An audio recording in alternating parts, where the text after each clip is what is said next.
What's up, world? Welcome back to another thrilling Saturday edition of Cooking with Chef.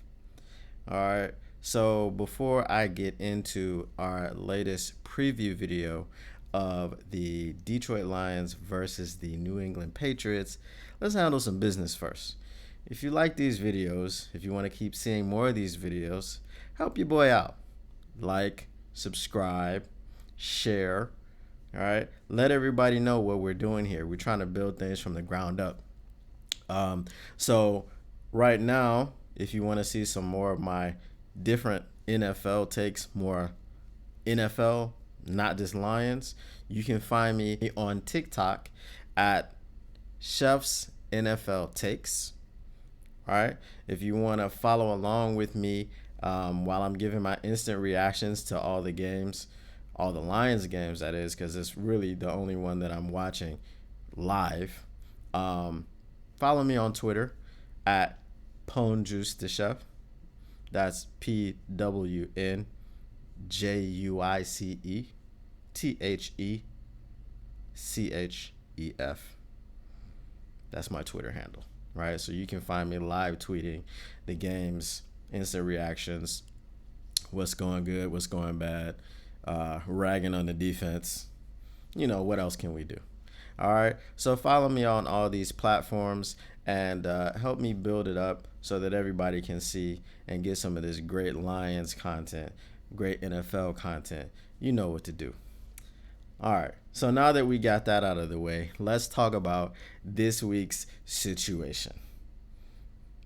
All right. So getting right into it, we're looking at the injury report. The most important injury of this game is the fact that Mac Jones has been announced out.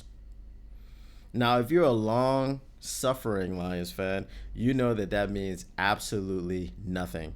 Remember Matt Flynn? Remember how the Lions got Matt Flynn paid? And then he just vanished off the face of the earth after the Seahawks drafted Russell Wilson and he beat him out in his first training camp. Russell Wilson's not doing great these days. He's doing very sad Broncos country, let's rides. Broncos country, let's ride. He didn't do it that way. He was at the podium like, yeah, thank you guys. Thank you, Broncos country. Let's ride. Let's ride, guys. That was terrible. That was terrible. That game was awful. For those of you who sat through that game, my apologies. I shouldn't be apologizing to you, but I think that everyone owes everyone an apology for having to sit through that game. It was awful. But anyway, let's talk about why it doesn't matter if Mac Jones is out. It doesn't matter if Mac Jones is out because the Lions defense is what you call a panacea. It is the cure for all ills. If your rushing game, your rushing attack is struggling, come on down to see the Lions. We'll fix that up for you real quick. If your passing attack is struggling, come on down to see the Lions. We'll fix that up for you real quick. The Lions defense is 32nd against the run. There are 32 teams in the NFL. While the Lions offense is the number one rushing offense by average in the entire NFL. How I mean, that has to be the most Lions things ever for you to just be number one rushing the ball, which is not the most Lions thing ever since Barry Sanders. But you're number one rushing the ball, and you're number 32 stopping the run. You're first in the league in rushing. You're last in the league in stopping the run. That's the most Lions thing ever. I don't think that any other team could accomplish that feat and it would be considered normal. right? The only thing abnormal about this is that the Lions are number one in rushing. That hasn't happened in many years. So now that we're talking about Mac Jones has the unenviable task of replacing Tom Brady in New England. Tom Brady, the GOAT, right? So he's already kind of anything that he does which is good is blown out of proportion because everyone's trying to move on and think that they found the next Brady, which I don't really understand because I mean my guy is like 45 years old, still the GOAT. Like he still plays like the GOAT. Not like he's 45 and he's a shell of himself and he's sitting on the bench trying to hold on to it. This man might be getting divorced based off of his love and his commitment to football. Now, we don't know what's going on inside of their relationship. We don't know what's going on behind closed doors. And it's really not our business, to be quite clear. But those are the reports. The reports is that Giselle is tired of football and Tom's incessant love of football. She's tired of coming second. So this is the type of guy that you're trying to replace in New England. You're not just going to draft some kid out of Alabama and think that, hey, man, this is it. This is the one. He's going to do it. He's going to take us on another 20 years of dominance. Sorry, bros. Sorry. That division belongs to the Buffalo Bills right now. It just does. It's very clear that it belongs to the Buffalo Bills. Miami Dolphins find themselves in another situation. They're finding themselves in another situation. But again, Mac Jones, will he, won't he, is he, ain't he? Doesn't matter. It doesn't matter because he was about to play the Detroit Lions. Now we've got Bailey Zappi, third string rookie, who is about to play the Detroit Lions. Do we have any clue what Bailey Zappi can do in NFL? We don't. We don't have a clue. But we will have a clue. We will have a clue very, very soon. Because he's going up against the Detroit Lions. But whatever he can do in the NFL, whatever Zap Dog is going to do, it's probably going to be bolstered by that Lions defense. Now, this Lions defense is so bad that they are on pace to give up the most yards and points in NFL history. This defense is historically bad. All of you guys who thought that Jeff Oh Hell No Kuda was locking folks down,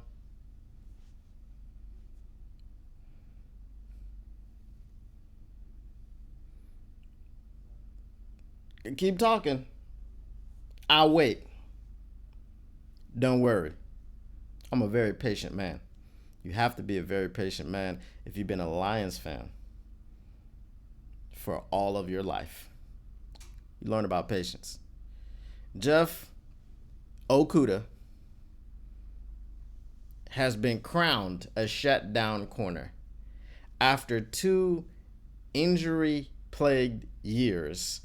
Nothing but embarrassment. Every time they threw the ball in his direction, he got burnt, he got beat, he was giving up big plays. He was just a mess.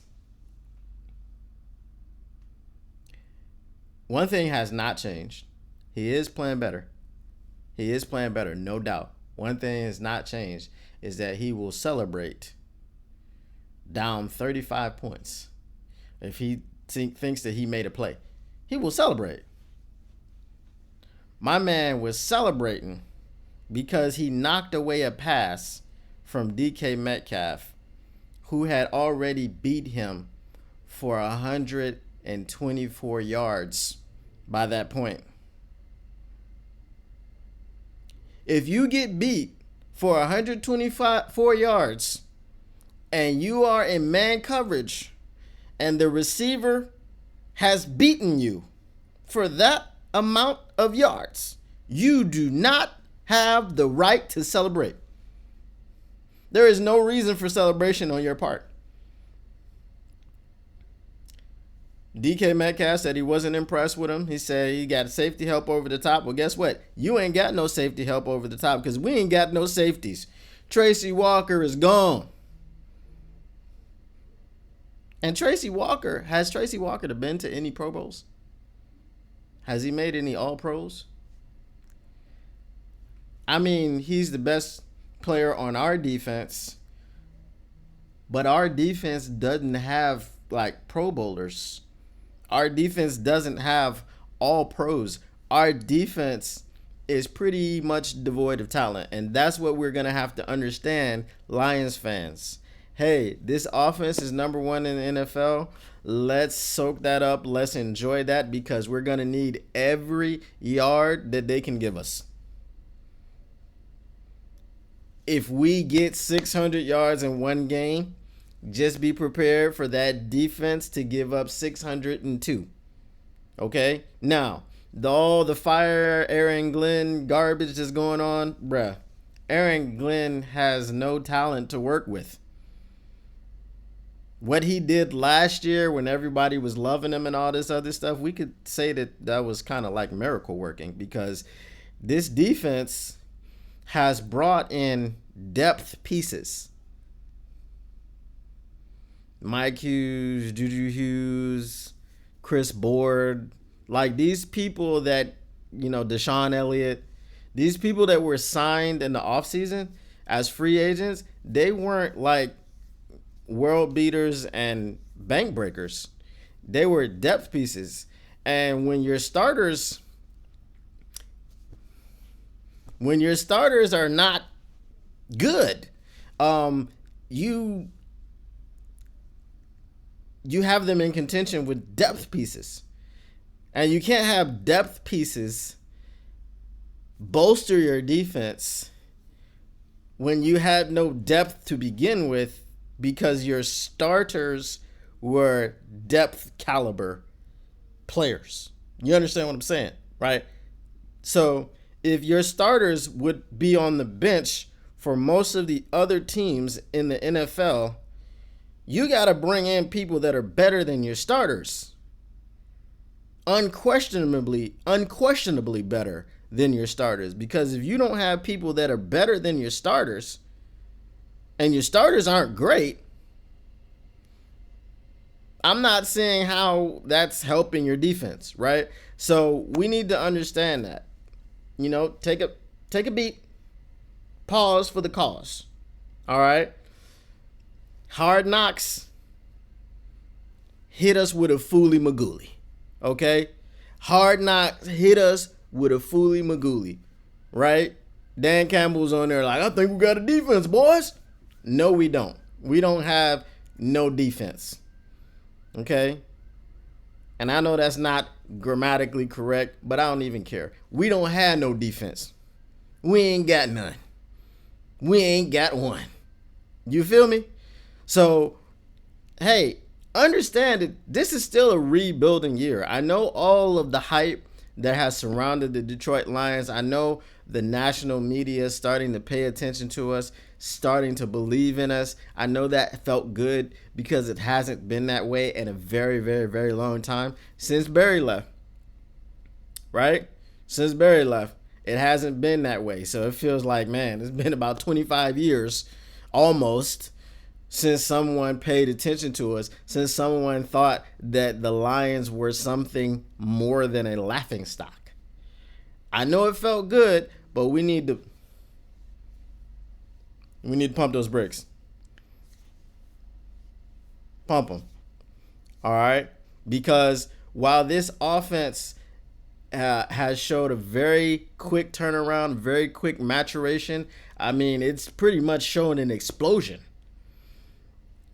Let's not forget that Bill Belichick is a world-renowned defensive guru. And if that offense is going to come back down to earth, look for that to happen this week, right? Now, here's the good news. If Bill Belichick can't bring this offense down to earth, then I don't know who can. You understand what I'm saying? I think we're going to get Amon-Ra back this week. He's questionable. DeAndre Swift is out again. Okay. But we do have a bye week coming up next week. So he's got 2 more weeks to get himself back together, to get in some reasonable shape to play. Health-wise, we're talking about. I mean, obviously, he's in football shape, did training camp, all that stuff. So health-wise, he's got a couple more weeks to get himself back together. Hopefully, he's getting treatment on that ankle every day. So hopefully, I mean, as a running back, you need your ankles, bro. I know he's out there breaking them, but you don't want to break your own. You need your ankles. So it's good he'll get a couple more weeks to pick that back up. So, like I said, if this defense or if this offense can pass the Bill Belichick test, then I think they're legit. I mean, they seem legit anyway. Even without Amon-Ra St. Brown and some other pieces, DJ Chark, even without those 2 receivers, they still put up 45 points on the Seahawks last week. Now, Seahawks defense ain't great. Okay, nobody was playing defense last week. Okay, no one was playing any defense last week. When there is a combined 93 points scored, there's no defense being played. I'm sorry. That's just the way that it is. No defense was played in that game. The only defense that was played was that pick 6. Okay. Now, a lot of consternation has been going around about the pick 6. Let's just look at it this way. Jared Goff played a hell of a game. But with all things being equal, with all things being unchanged, we don't know if he hadn't thrown that pick 6, what would have happened, what would have transpired throughout the rest of the game. But if we're looking at everything in a vacuum and saying that pick 6 was the difference in the game, it was. It was, right? Defense was awful. The Seahawks did not punt at all in the game. I think that was the first time in their history that they had not punted in a game. They went an entire game without punting. That was the first time in their history. It was not the first time in the Lions' history that they allowed a team to go without punting, right? Because we've had some really, really bad defenses, and this is a common thing.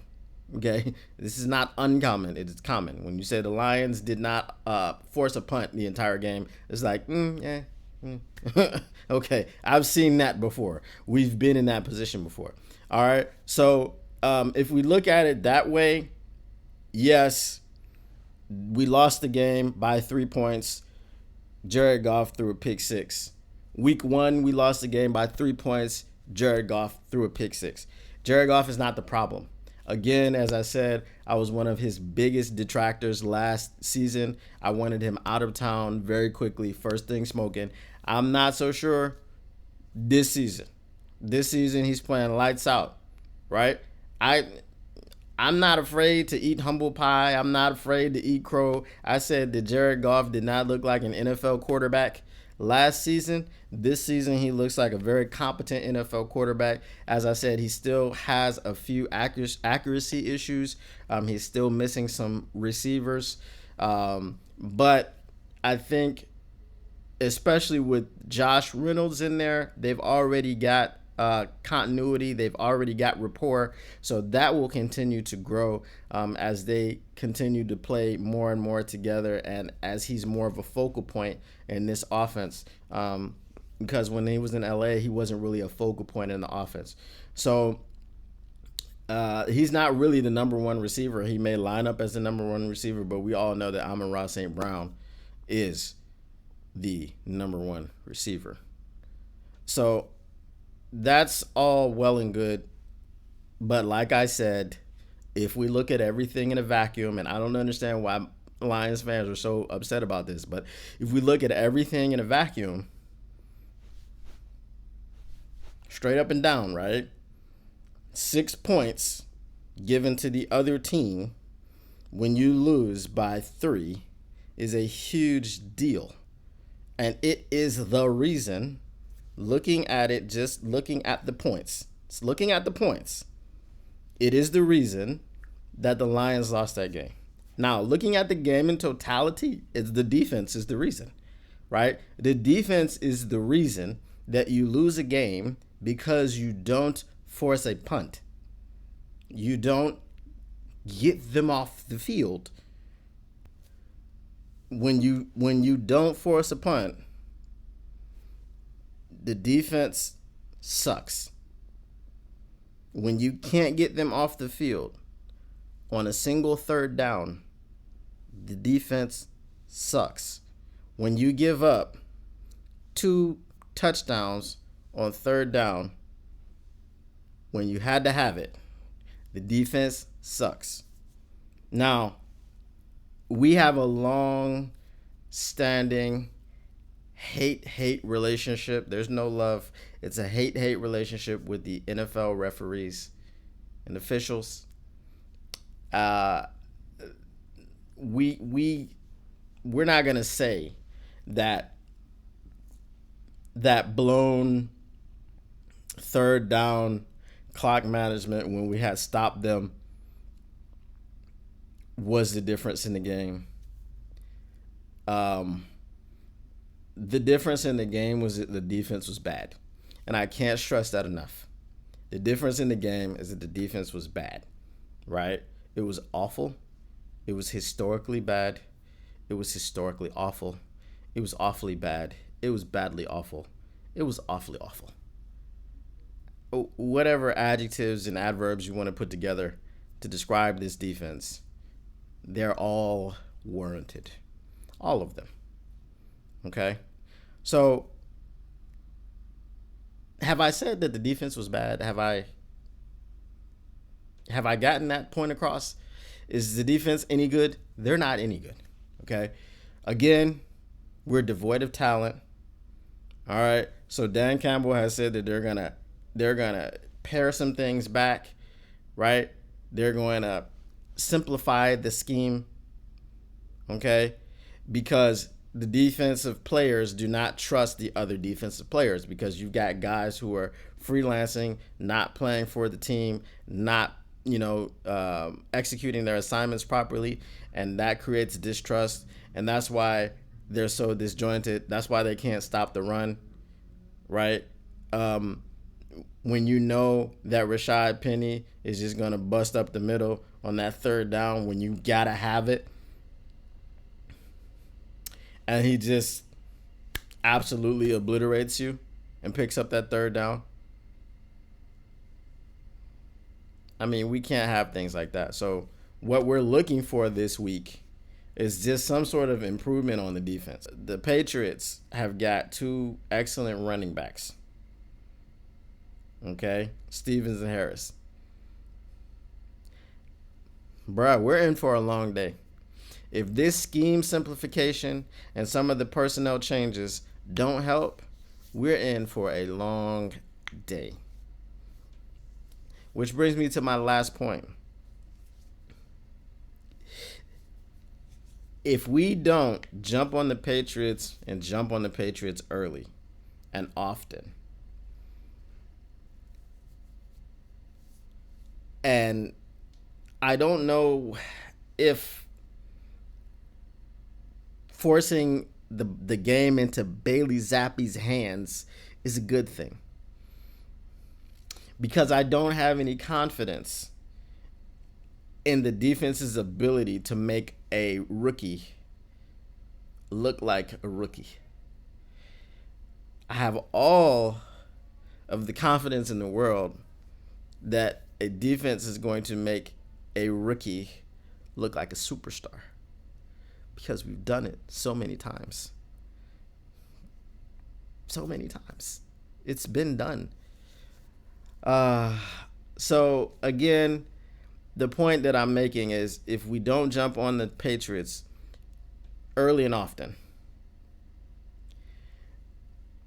it's going to be an even longer day than it usually is because Fatty, Matty, Patty is on the other side, right?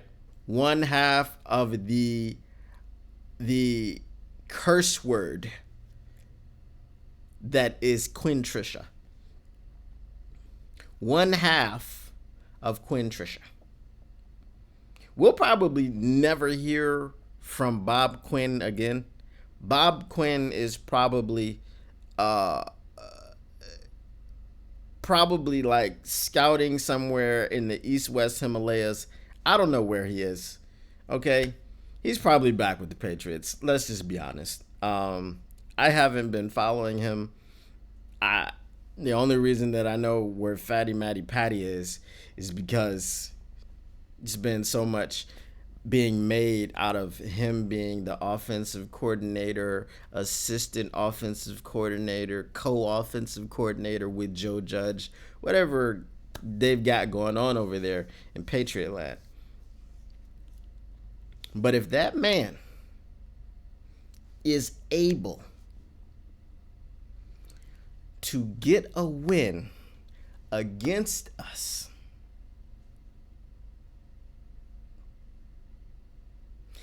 I and many of you Lions fans will be so distraught.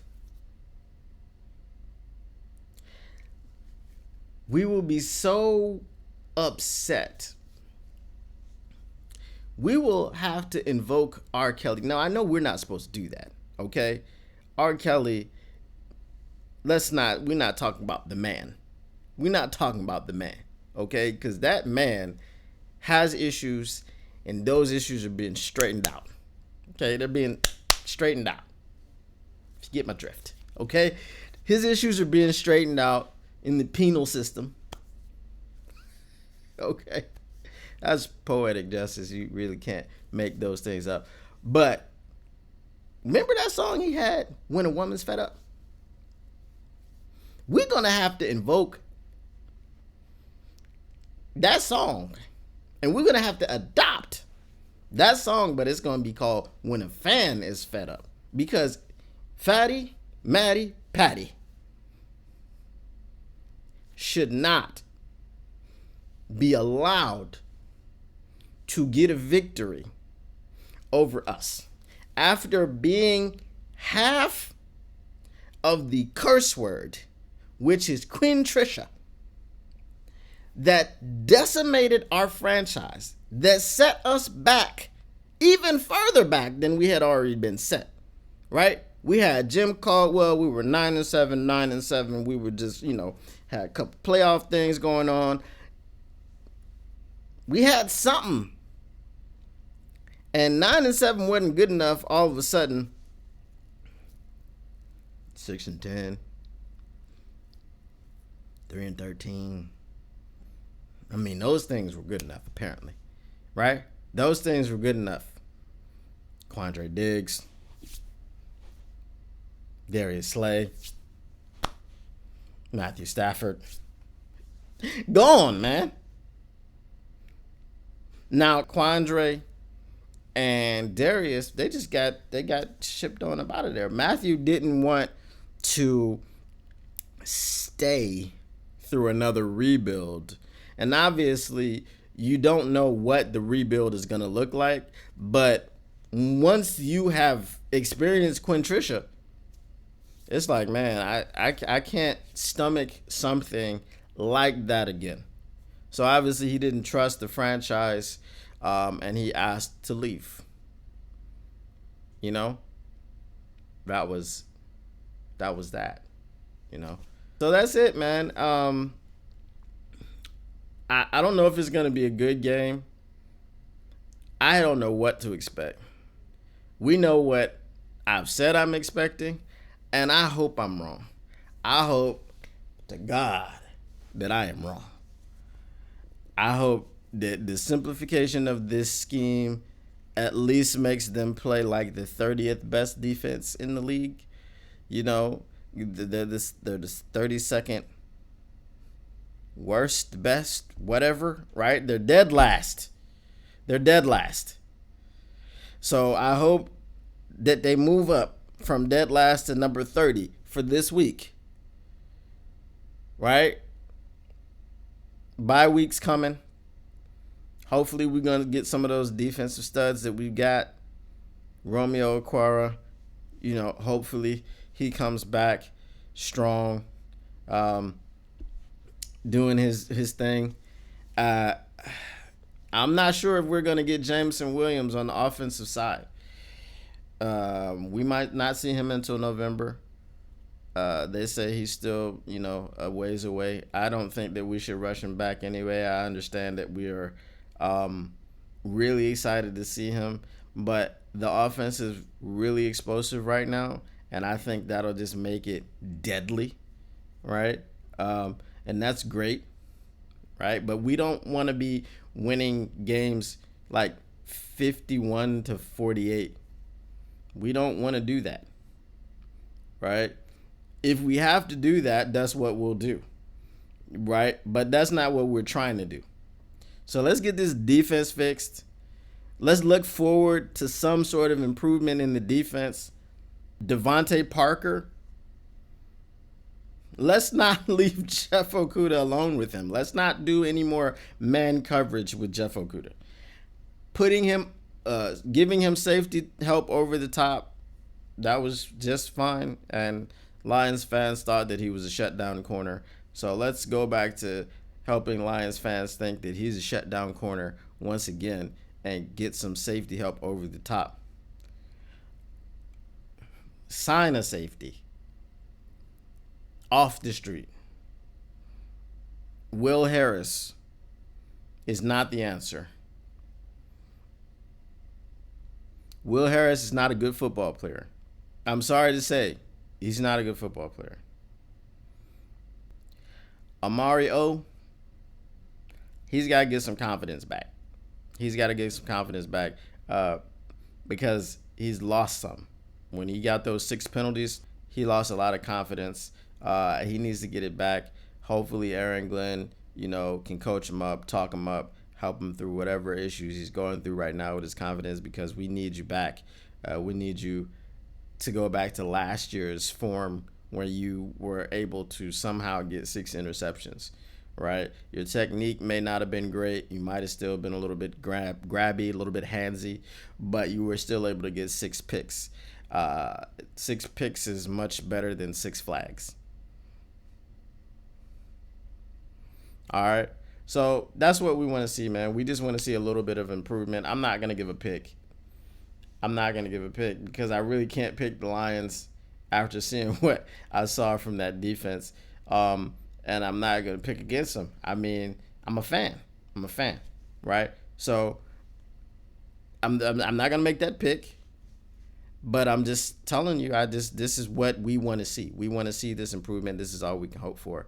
But until next time, this has been Cooking with Chef, and hopefully I'll see you again after the game with my post-game instant reaction. And hopefully my instant reaction will be so much better than last week's instant reaction and the week before that. I don't want to do last week again. I don't want to do 48 points. I don't want to do it. And I hope the Lions don't want to do it either. I hope y'all take some pride in what y'all do and don't get manhandled for another 48 points or anything close to it. Right? I'll see y'all on the other side.